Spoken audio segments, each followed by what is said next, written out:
Hi friends, இந்த வீடியோவில் நாம் இதை பற்றி பார்க்க போகிறோம்னா கார்த்திகை தீபம் சீரியல் ரிவ்யூ பற்றி தான் இந்த வீடியோவில் பார்க்க போகிறோம். அதுக்கு முன்னாடி நம்ம சேனலை சப்ஸ்கிரைப் பண்ணாதவங்க கீழே இருக்கிற சப்ஸ்கிரைப் பண்ணை கிளிக் பண்ணிவிட்டு பக்கத்தில் இருக்கிற பெல் பட்டனையும் கிளிக் பண்ணிடுங்க. சரி, வாங்க வீடியோக்குள்ளே போகலாம். இங்கே பார்த்தோம்னா நம்ம அபிராமியோட அம்மாவுக்கு விஷயம் தெரிஞ்சிருது. அபிராமி எப்படி அடிபட்டு கிடக்குறேங்கன்னு உடனே ஹாஸ்பிட்டலுக்கு வராங்க. இன்னொரு பக்கம் நம்ம ஐஸ்வர்யா கண்ணத்துலேயே வந்து பலார்னு அடிக்கிறாங்க. ஏடி, உனக்காச்சும் கொஞ்சம் கூட பொறுப்பு இல்லையா?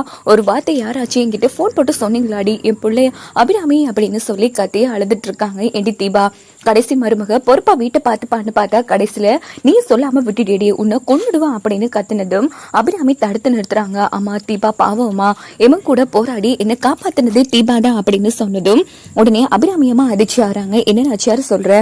ஆமா ஆமா, எனக்காக பரிகாரம் பண்ணா, கடைசியா எந்த ஒரு பொண்ணும் பண்ணாத ஒரு தியாகத்தை பண்ணிருக்கா, அப்படி என்ன பண்ணி கிழிச்சிட்டா அப்படின்னு அபிராமியம்மா கேக்குறாங்க. அவ தன்னோட தாலியை கலட்டி என்னோட உயிர் பொழைச்சாதான் இந்த தாலியை வந்து கட்டுவன்னு சபதம் எடுத்திருக்கா அப்படின்னதும் உடனே அபிராமியமா அதிர்ச்சியாயி, ஏண்டியம்மா தீபா, நீ நல்லா இருக்கணுமா, எந்த ஒரு பொண்ணும் அவ்வளவு ஈஸியா தாலியை கலட்ட மாட்டா, அதுவும் கிராமத்துல வளர்ந்த பொண்ணு, நீ தாலிக்கு முக்கியத்துவம் கொடுப்பா, அப்படிப்பட்ட பொண்ணு நீ தாலியை வந்து கலட்டி வச்சிருக்கனா என் அபிராமி மேல எவ்வளவு பாசமா இருந்திருப்பமா தாயி, நீ நல்லா இருப்பேங்கிற மாதிரி அந்த இடத்துல அபிராமியோட அம்மா வந்து பாராட்டிட்டு இருக்காங்க.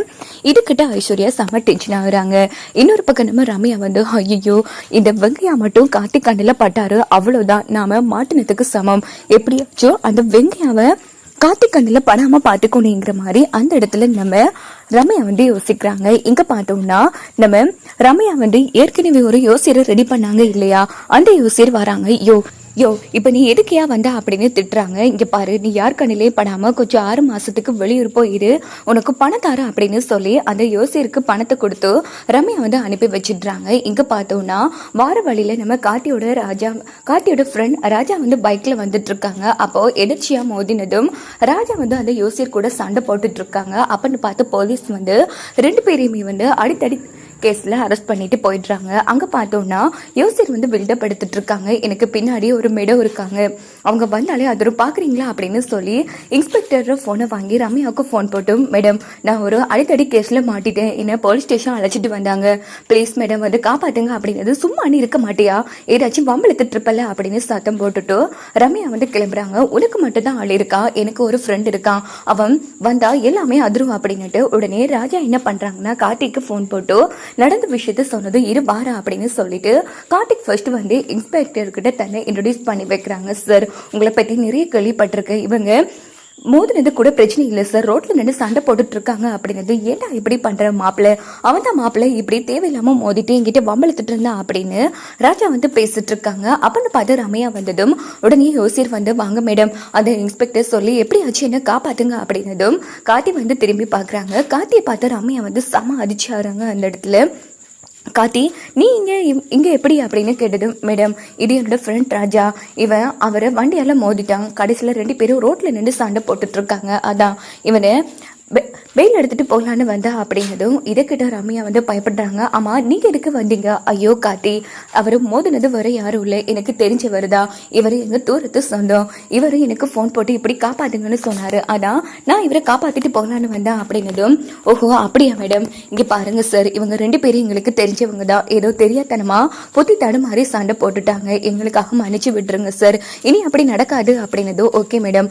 நீங்க 2 பேரும் பெரிய இடத்து பசங்களா இருக்கீங்க, ஸோ மரியாதையா வர பேசுறீங்க, உங்களுக்காக விடுறேன், இங்க பாருடா, இன்னொரு வாட்டி ரோட்ல நின்று சண்டை பிடிச்சிங்க அவ்வளவுதான் மாமனே, வேற கேஸ்ல உங்க 2 பேரையும் உள்ள போட்டுருவா அப்படின்னு 2 பேரையுமே ரிலீஸ் பண்ணிடுறாங்க. இங்க பார்த்தோம்னா ரம்யா வந்து, ஓகே கார்த்தி நான் கிளம்புறேன் அப்படின்னு சொல்லி போகும்போது நம்ம கார்த்திக் வந்து அங்க போறவங்க மேல் அந்த யோசனை மேல சந்தேகமா இருக்கு.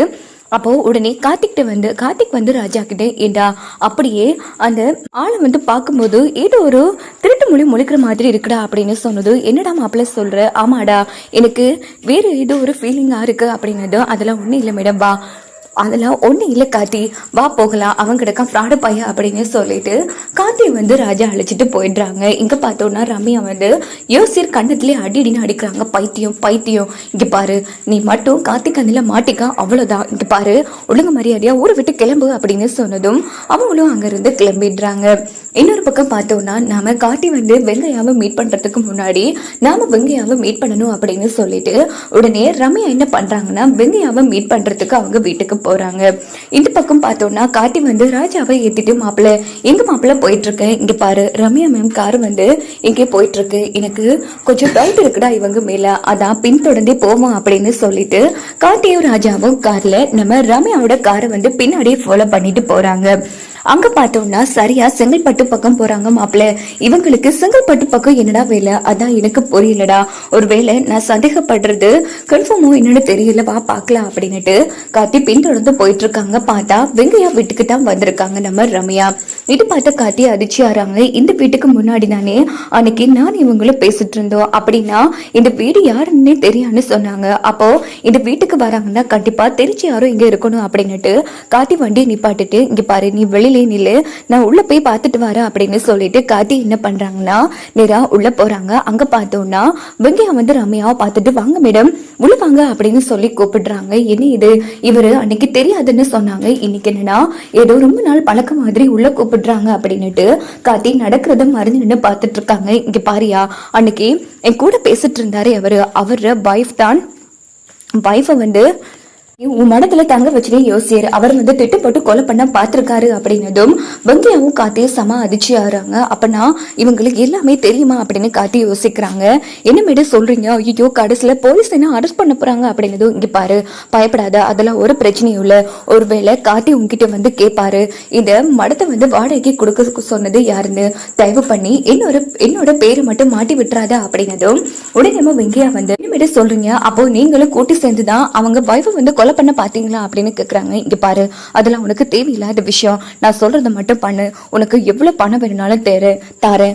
ஒருவேளை கார்த்தி வந்து உன்னை கண்டுபிடிச்சு யாரு இப்படி எல்லாம் உங்களை மடத்தை வந்து வாடகைக்கு கொடுக்க சொன்னான்னு கேட்டா என்ன நீ மாட்டி கொடுக்கவே கூடாது, அந்த லேடி யாருன்னு தெரியாது, போன் மூலமா சொன்னாங்க, அவங்க என்னோட அக்கௌண்ட்டுக்கு காசு போட்டு விட்டாங்க சார், மற்றபடி எனக்கு எதுவும் தெரியாதுன்னு சொல்லணும் சரியா அப்படின்னு கேட்டதோ வாவ் சூப்பர் மேடம் அப்படின்னு சொல்லிட்டு கார்த்தி வந்து கை தட்டுறாங்க.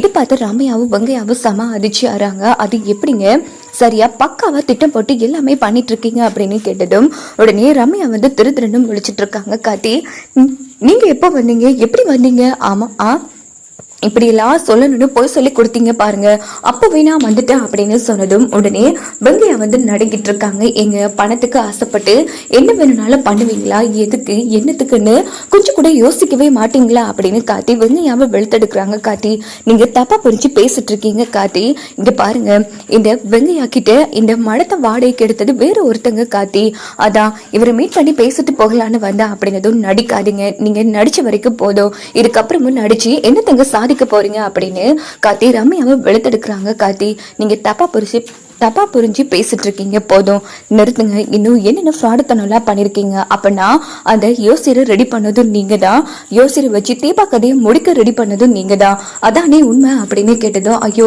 கார்த்தி தீபா வந்து என்னோட க்ளோஸ் ஃப்ரெண்ட், அவ கதையை எதுக்கு நான் முடிக்கணும், போதும் நீங்க நடிச்ச வரைக்கும் போதும், எல்லாரையும் நம்பி முட்டாளாக்கிட்டீங்கல்ல. இப்படியோ கார்த்தி வந்து கையங்களவுமா வந்து ரம்யாவை பிடிப்பாங்க. வாங்க வெயிட்